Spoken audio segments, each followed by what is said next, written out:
Nah, dan keunikan dari gerakan Gejayan 2019 itu adalah dia justru go beyond, melampaui polarisasi politik yang sebelumnya membebani civil society kita itu. Nah, itu yang pertama. Yang kedua, Gejayan memanggil itu juga dia melambangkan satu solidaritas baru. Karena untuk pertama kali saya kira ya, muncul satu kerjasama yang cukup kuat antara civil society, kaum akademisi dengan kampus, dan gerakan sosial yang lebih luas, terutama serikat buruh.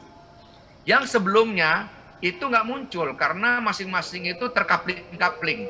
Ya, misalnya gerakan mahasiswa itu selalu mau steril dari gerakan civil society dan gerakan sosial. Tapi ketika Gejayan dan kemudian gerakan reformasi di korupsi dan kemudian pada gerakan Omnibus Law, seluruh partisi-partisi sosial politik yang selama ini yang dulu-dulu membebani gerakan solidaritas ini itu pupus gitu loh. Nah, jadi sekalipun sekalipun memang ada tekanan, masih ada tekanan, ada dalam situasi keterbatasan gitu ya, terutama juga diakibatkan oleh pandemi, tapi saya melihat justru dalam situasi itu bibit baru dari satu generasi civil society di Indonesia itu tumbuh gitu loh. Itu yang pertama. Itu yang kedua. Nah, yang ketiga menyangkut peran YLBHI sendiri. Saya percaya pada tesis seorang teman gitu ya yang menyelesaikan S3-nya itu tentang LBH tanpa mengurangi penghargaan saya kepada teman-teman dari civil society, organisasi civil society yang lain.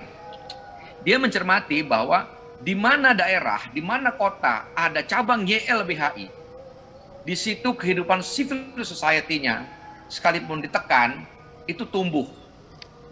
Gitu loh. Coba kita lihat di Jakarta, di Semarang, di Bandung, di Lampung, di Makassar, di Jogja, di Medan, ya. Daerah-daerah di mana tekanan dari dari kolaborasi modal dan kekuasaan itu besar, tapi counter attack dari civil society itu tetap muncul. Ya, nah itu yang menarik. Nah, dari sini saya melihat bahwa satu hal yang juga yang juga penting adalah resiliensi itu dari civil society ini, terutama kalau kita lihat contoh dari LBH ini. Saya tahu persis ya, sejak tahun 2002, 2003, kantor-kantor LBH itu setengah mati mencari donor. Saya tahu persis. Dan mereka yang hidup di LBH, aktivis LBH itu, terutama yang betul-betul aktivis yang nggak punya kantor pengacara ya, yang nggak punya kantor pengacara privat, itu hidup dengan kondisi yang betul-betul pas-pasan, tapi nggak pernah mereka pedulikan. Coba ditanya pengurus LBH yang sekarang nih, mereka punya asuransi kesehatan juga nggak, paling BPJS. Nah itu dari zaman dulu kayak begitu. Maka almarhum Hakim itu sempat jengkel ngelihat situasi hidup para aktivis di zaman itu hidup ya betul-betul cuek aja begitu.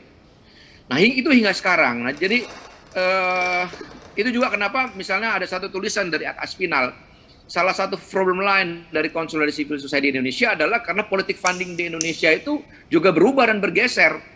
Nah terutama 5 tahun belakangan ini kan mereka selain juga oleh karena tekanan dari peraturan-peraturan yang baru, juga mereka lari. Para donor itu lari dari perjuangan hak-hak sipil politik dan isu-isu keadilan yang sifatnya hardcore itu, seperti yang diperjuangkan oleh LBH dan di grassroots itu. Mereka lari. Mereka lebih setuju kepada atau setidak-tidaknya bergeser atau digeser untuk masuk kepada isu-isu yang lebih adaptif lah, akomodatif lah terhadap state gitu. Saya nggak bermaksud nyinyir atau apa, tapi ini satu kenyataan yang juga diamati oleh banyak pengamat gitu, bahwa politik funding di kita itu escape from human right.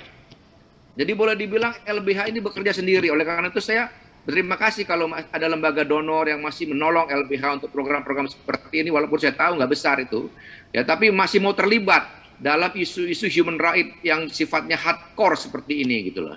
Karena apa? Terbukti analisis funding itu keliru gitu, yang menganggap bahwa persoalan civil liberty itu udah selesai ketika reformasi Indonesia itu ada itu. Ya, sekarang ini kita lihat ya kan bukti-buktinya ya toh. Nah itu loh, jadi dari segi ini resiliensi LBH ini memang mesti kita pelajari, dan saya rasa salah satu faktor yang membuat daya tahan LBH ini salah satunya adalah, saya kira adalah karena LBH tetap berhasil membangun kaderisasi dengan menularkan kultur organisasi, kultur aktivismenya itu. Ya, kalabahu saya lihat di setiap kota dengan sekalipun dengan fasilitas yang pas-pasan, tapi tetap berlangsung setiap tahun dengan keterlibatan anak muda yang luar biasa banyaknya.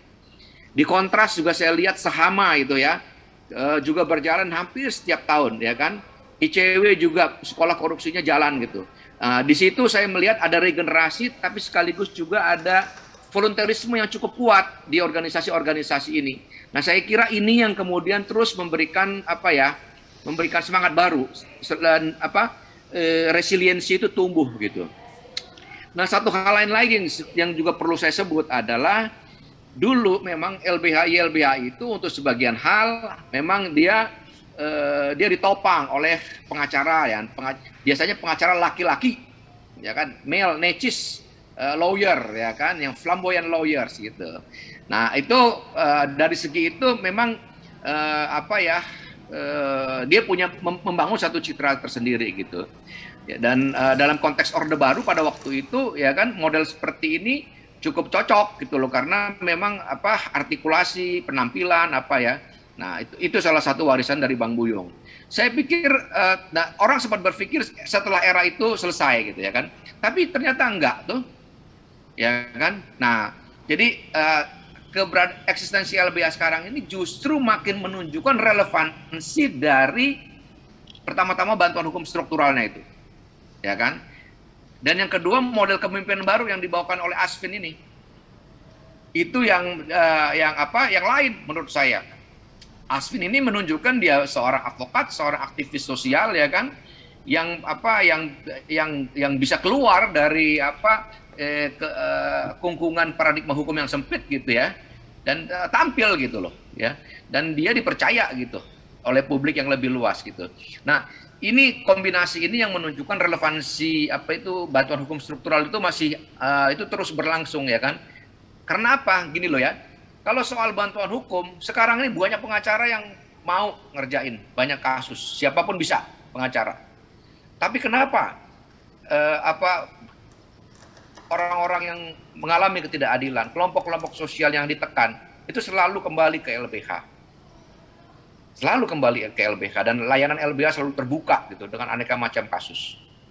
Nah, artinya apa? Tetap ada yang tidak bisa ditanggung oleh model pembelaan hukum yang sifatnya privat itu. Gitu loh. Itu satu bukti empirik yang jelas di depan mata kita gitu loh. Nah, jadi saya kira selain dari faktor soal resiliensi tadi itu, selain ada faktor kaderisasi, juga saya pikir salah satu faktor lain yang ikut mendukung adalah model leadership baru yang dilakukan oleh generasi baru civil society kita gitu loh. Yang saya kira ini cukup berjalan cukup bagus gitu di YLBHI, di Kontras, di Imparsial, ya di ICW gitu ya. Nah, ini saya kira kita terus mendapatkan harapan gitu di tengah situasi yang serba membingungkan saat ini gitu ya. Tapi teman-teman yang bergerak ada di sini itu terus memberikan semangat dan harapan baru gitu bagi penanganan persoalan-persoalan hak asasi manusia dan keadilan di Indonesia gitu.